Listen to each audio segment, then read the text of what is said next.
En date du 22 août 2017, le gouvernement du Burundi, via l'Office des routes ODR en sigle, a lancé officiellement les travaux d'aménagement et de bitumage de la route RN5 Bujumbura-Nyamitanga. Cette route sera longue de 30 km. Ces travaux ont été lancés sous le patronage du président de la République du Burundi, Pierre Nkurunziza, et d'autres autorités du pays, à savoir ministre des Finances, ministre de l'Environnement, ministre des Travaux publics et de Transport, ministre de l'Énergie et des Mines, qui a également natif de la province de Bubanza, et bien d'autres. Les cérémonies qui se sont déroulées dans la secteur Gihungwe, zone et commune Gihanga, en province de Bubanza, ce mardi. La première phase de cette route sera construite par Sogea Satom avec une somme estimative de 35 500 francs de dollars américains via un projet qui a été financé par 4 bailleurs, dont la Banque arabe pour le développement BADEA en sigle, le Fonds saoudien pour le développement, le Fonds cohésien et aussi la part du gouvernement du Burundi. Jean Bosco Nhunzwenimana, ministre des Travaux publics et de Transport, a indiqué que la construction de cette route RN5 Bujumbura-Nyamitanga s'inscrit dans le cadre de promouvoir le développement durable du pays car elle facilitera le transport en commun. L'activité que vous voyez aujourd'hui ici sur la route nationale numéro 5 Nyamitanga-Chanik, c'est le lancement officiel par son Excellence le Président de la République, le lancement des travaux. Les travaux qui ont été financés par 4 bailleurs avec le 5e bailleur, le gouvernement du Burundi. Et les 4 bailleurs, c'est le Fonds saoudien. Le Fonds saoudien qui a contribué à 10 millions de dollars.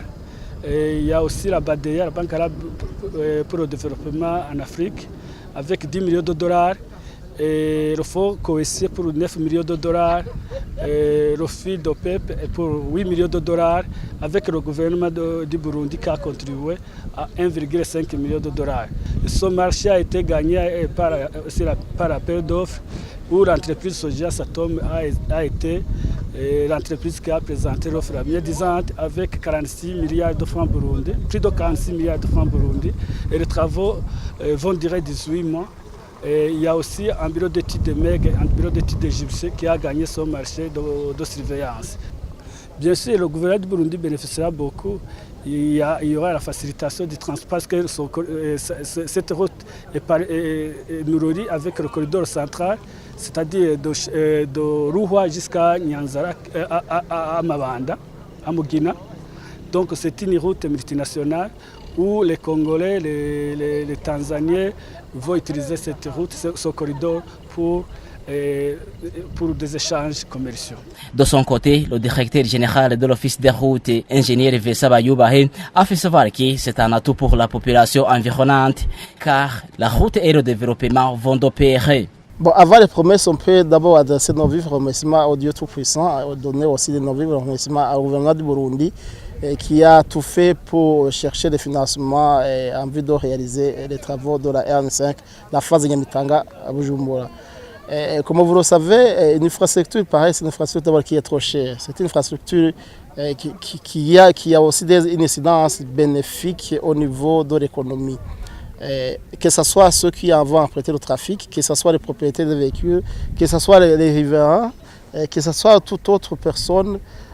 Parce que vous savez, quand une infrastructure pareille passe dans une région, d'abord le flux de trafic doit augmenter.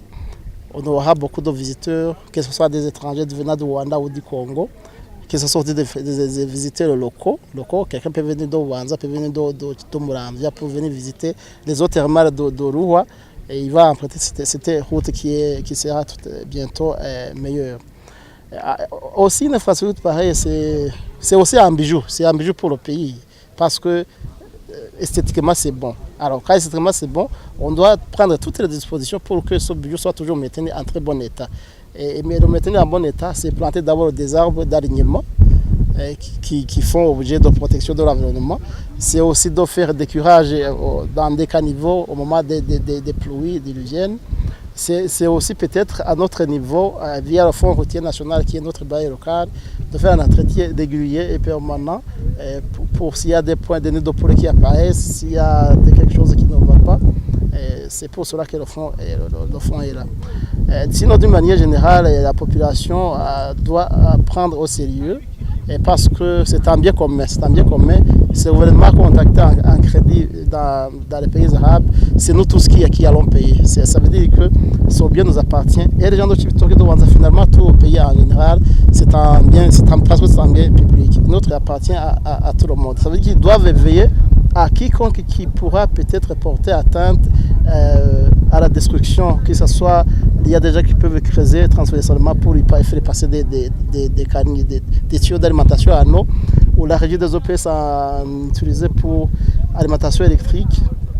Nous allons tout faire pour qu'au niveau des villages, on puisse prévoir ce qu'on appelle les fourreaux de traversée transversaux, quitte à ce qu'au moment de raccordement des eaux ou autre chose, on pourra utiliser ces fourreaux sans toutefois porter atteinte à la route et sans toutefois casser la route.